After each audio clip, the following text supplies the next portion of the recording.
Debo indicar que este del intervalo de borrado vertical describe cómo utilizar el teletexto también, porque hay un aspecto del teletexto que no debemos perder de vista, y es que hasta que todos los televisores tengan el receptor TDT integrado, o de satélite o de cable, o ambos, o que los tengan todos, porque en principio el DVB está definido para que sea muy fácil tenerlos todos, ya que solo se diferencian en la etapa primera de radiofrecuencia, todo el resto es igual en los tres sistemas. Pues una vez que los receptores lo tengan integrado, no necesitan saber nada del intervalo de borrado vertical, porque no existe. En digital es recibir los datos y presentarlos en pantalla. Sin embargo, el conocer el formato del intervalo de borrado vertical es necesario porque ahora en la transición se están utilizando unas cajas que en inglés se llaman set-top box, que quiere decir la caja de poner encima, y que en Europa se ha procurado darle el nombre más técnico de IRD, que es Integrated Receiver Decoder, es decir, receptor descodificador integrado. Y ese descodificador actualmente pues existe uno para el terrestre, otro para el cable, otro para el satélite. Encima, si hay diferentes plataformas y uno es muy forofo, pues resulta que se apunta a dos plataformas de satélite. Bueno, ahora ya no, porque aquí en España solo hay una, pero antes había dos.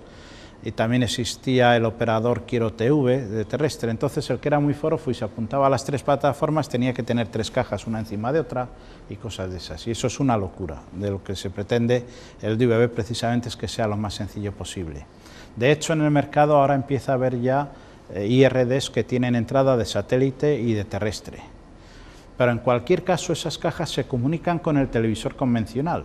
Y el televisor convencional, el teletexto, solo lo entiende leyéndolo en intervalo de borrado vertical. Por lo tanto, esas cajas lo que tienen que hacer es generar una señal compuesta a PAL. Y esa señal compuesta tiene que llevar el teletexto. Por lo tanto, no solamente es transmitir vía digital el teletexto, el contenido, sino también el formato para decirle a esa caja cómo tiene que fabricar la nueva señal analógica que se va a aplicar al televisor analógico, y el televisor analógico va a extraer el teletexto o los datos de subtítulos y demás. Por lo tanto, esa información adicional es útil para el IRD que sepa cómo generar la señal analógica, porque al final es la analógica la que va a pasar al televisor. Cuando todo esté integrado, ya eso no hará falta, pero han de pasar todavía unos años porque hay muchos receptores del tipo IRD, y que hasta que estén todos integrados dentro del televisor pasará mucho tiempo. Por lo tanto, en el formato digital seguirán emitiéndose estas señales tal cual para seguir siendo compatible con la televisión analógica actual. O sea que la transición va a durar todavía muchos años, a pesar de que el apagón analógico pues es de suponer que ocurrirá el año 2010, que es lo que está previsto, aunque a lo mejor luego no se apague en todas las zonas, o en fin, ya veremos qué ocurre. Aún quedan un par de años, así que es mejor no sacar la bola de cristal, porque siempre la bola de cristal nos engaña y pasan cosas diferentes a lo que pensamos.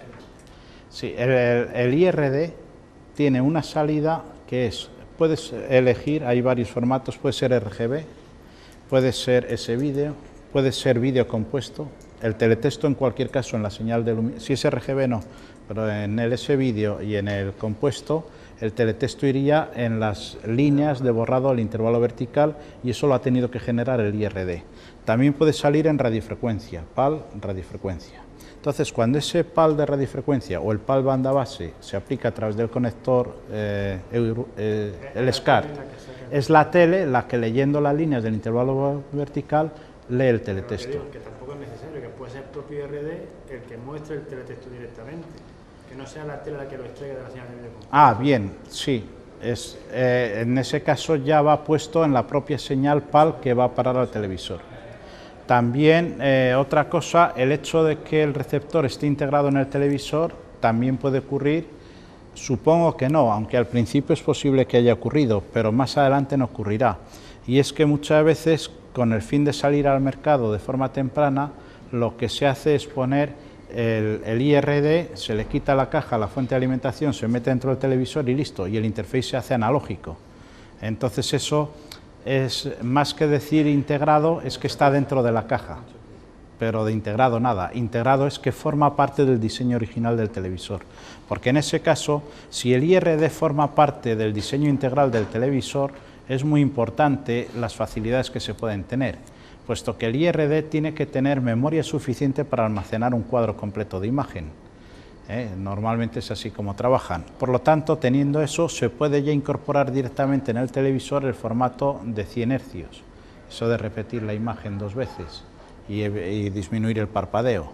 Mientras que si está por separado, se puede ser un televisor de 100 hercios, pero ya se ha comprobado que cuando es una señal digital se convierte en analógica, entra el televisor, se convierte otra vez a digital para los 100 hercios y se vuelve a convertir en analógica para presentarlo, pues nos encontramos que se ve de pena. Mientras que si todo eso está integrado, se aprovecha el hecho de tener esas memorias ahí. De manera que el televisor TDT el televisor con el TDT integrado, pues supongo que habrá unas etapas y no sé en cuál estaremos ahora, pero los fabricantes en un momento dado pues darán toda la integración optimizada al máximo. No quiero decir que no lo estén haciendo, no lo sé sencillamente si lo están haciendo ahora o no, pero en las primeras etapas probablemente lo que ocurrió fue eso. Hay mucha versatilidad y es muy difícil a priori saber cómo se va a comportar un IRD o cómo se va a comportar un televisor y demás. Y no hay forma de encontrar esas informaciones, ni preguntando a los vendedores, que no suelen tener esa información, ni pidiendo la hoja de características, que muchas veces o no está disponible o viene muy escueta diciendo 4 cosas. Es decir, que hay una cierta dificultad en tener una idea clara cuando uno compra un IRD, cuántas facilidades y qué cosas están incluidas y cuáles no. Esa es una de las principales dificultades, falta de información y falta además de educación en el gran público, porque si esa dificultad la tenemos nosotros que nos movemos en este ambiente, podéis imaginaros el gran público que no sabe nada de lo que es un Transport Stream, ni que lleva varios programas, ni nada de esto. Pues es muy difícil para cualquier persona seleccionar, se tienen que fiar o por marca o por precio, lo cual es no decir nada, porque cada uno pues, puede hacer una cosa o lo que sea.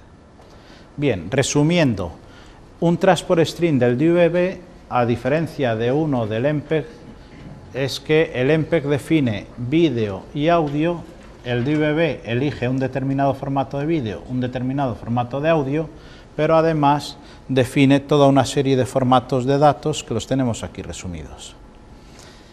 De manera que el DVB explícitamente tenemos esto, y estos son los tipos de flujos elementales que vamos a tener en un Transport Stream del DVB. Vídeo, audio y datos. La combinación entre ellos puede ser prácticamente cualquiera. De manera que el diagrama que hemos visto antes se amplía con los datos de cualquier tipo, adaptación de datos, y tenemos ya flujos elementales de datos. De manera que un programa puede estar formado por un vídeo, varios audios y varios datos. Pero también puede estar formado por un audio o 2 audios y datos, o audios solos, o vídeos solo. Es decir, se puede tener cualquier combinación.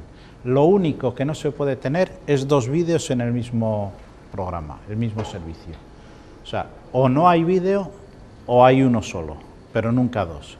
Cambio audio sí puede haber más de uno. Vamos a entrar entonces en las descripciones del MPEG-2 y veremos cómo se van definiendo todos los aspectos, y dentro de esas definiciones nos encontraremos, iré poniendo aquellas cosas que se utilizan dentro del DVB y cuáles no, con el fin de que desde un principio vayáis teniendo más o menos una idea de qué es lo que usamos en el DVB. Y luego al final, en el último capítulo, ya veremos todo lo que añade el DVB a lo que vamos a ir explicando ahora, que es lo que ha definido el MPEG-2. El MPEG-2 parte de los flujos elementales y los empaqueta formando lo que se llaman Packet Elementary Streams, de manera que tenemos paquetes más o menos largos de vídeo y de audio, según el MPEG-2 solamente vídeo y audio, y estos paquetes son de longitud variable. Normalmente estos paquetes corresponden a las unidades de presentación, y se entiende por unidad de presentación o bien un bloque de audio o bien una imagen de vídeo, o bien un campo o un cuadro completo. De manera que esos paquetes son de longitud variable porque dependiendo de lo compleja que sea la imagen se habrá comprimido más o menos, y dependiendo del sonido que haya, también el paquete de sonido se habrá comprimido más o menos. Por lo tanto, son de naturaleza totalmente variable.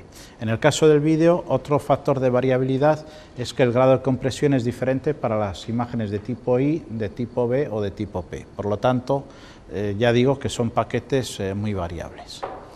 Con el fin de ser compatible en todo posible con el MPEG-1, se definió el Program Stream. Y este es un flujo de programas para un solo programa o un solo servicio, de manera que todos los elementos que forman parte de un Program Stream, todos ellos tienen una base de tiempos común, es decir, la señal de sincronismo es la misma para todos. Señal de sincronismo se entiende la señal de 27 MHz, es común para todos ellos.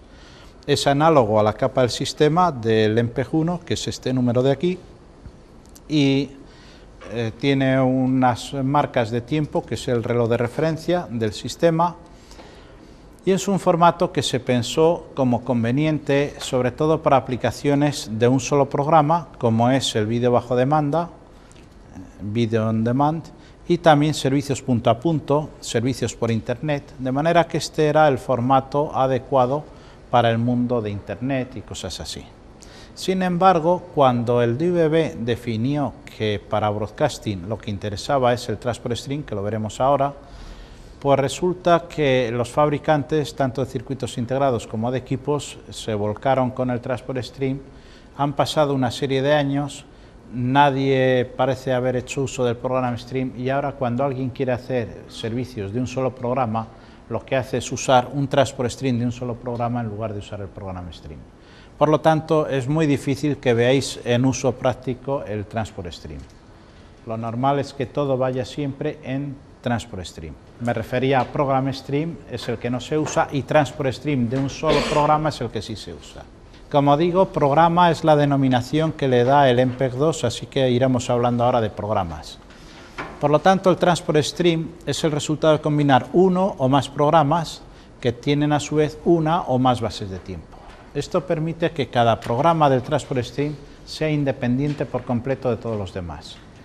Tienen su base de sincronización totalmente independiente y así no hay ningún problema. También, si las fuentes de vídeo fueran síncronas en origen, podrían compartir la señal de sincronización. Pero aún así se viene empleando que cada una lleve su propio valor de sincronización, que va contenido en los sistemas de referencia del reloj que se llaman PCRs. Y se llama PCR en lugar de SCR porque ya no es el reloj de referencia del sistema, sino el reloj de referencia de cada programa, porque cada programa lleva el suyo propio. Por eso se llama Program Clock Reference en lugar de System Clock Reference. Esa es la única diferencia, porque el formato y la forma de funcionar son idénticos. Con lo cual, el aspecto más importante es que tiene las bases de tiempo independientes y cada programa lleva su propia base de tiempos. Y también el otro cambio importante respecto al program stream es que estos son de paquetes de longitud fija, y esos paquetes son de 188 bytes, siempre. Con lo cual, lo que se hace es que los PES que vienen de los flujos de vídeo, audio y demás, se trocean en trocitos para meterlos en estos paquetes de 188 bytes. Como estos paquetes tienen una cabecera fija de 4 bytes, quedan para carga útil, quedan 184, por lo tanto se hacen trocitos de 184 bytes, cada uno de los paquetes elementales se trocea para meterlo en estos paquetes. Y eso permite que se puedan mezclar al 3 bolillo informaciones de todos los programas sin que haya un paquete muy grande de un programa, luego otro paquete muy grande de otro paquete muy grande de otro, y mientras tanto se nos ha terminado el buffer que teníamos del primero, y cuando le vuelve a tocar el turno a lo mejor ya el buffer se ha vaciado. Eso obligaba a tener un buffer demasiado grande y eso es muy costoso porque es más memoria, etcétera. Por lo tanto, al hacerlo en trocitos se puede ir procesando cada trocito que nos va llegando y no hace falta tener un buffer más grande. Hay que pensar que en esto de ahorrar en el buffer tiene dos aspectos. Uno, que un buffer muy grande tiene retardos muy grandes. Y por otro lado, que un buffer muy grande ocupa más memoria y es más gasto. Hoy día el gasto de memoria ya es mínimo comparado con otras cosas, pero cuando todo esto se definió a finales de los 80 y principios de los 90, cada byte de memoria pues era un byte de memoria. Por lo tanto, se hizo todo el estándar de manera que se pudiera ahorrar lo más posible.